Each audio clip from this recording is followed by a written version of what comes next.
নমস্কাৰ, এটা সৰু টেকনিক দেখাই দিছোঁ। এই অমিতাৰ এই ফুল দেখা পাইছে, এই মতা ফুল বুলি কয়, আমাৰ বাজা অমিতা বুলি কয় নামনি ভাষাত, মতা ফুল অমিতাৰ।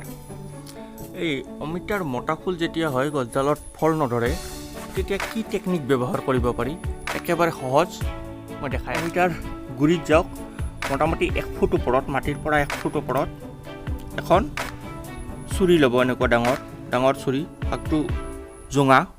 তাৰ পাছত চুৰিখন এনেকৈ ফাঁক কৰি দি দিয়ক গোটেই অমিতাডালত। ফাঁক কৰি দিয়াৰ পিছত অকণমান মানে বতাহ যাব পৰাকৈ অকণমান ফাঁকটো ডাঙৰকৈ কৰিব।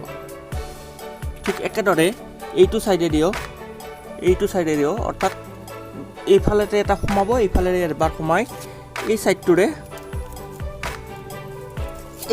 সোমাই দিব, চাকুখন এনেকৈ ওলাই দিব এইটো চাইডত দি অকণমান আকৌ লৰাই দিব। আৰু এইটো মই ভিডিঅ' এতিয়া বনাইছোঁ, ইয়াত মই বহুত আগতে কৰি সুফলো পাইছোঁ।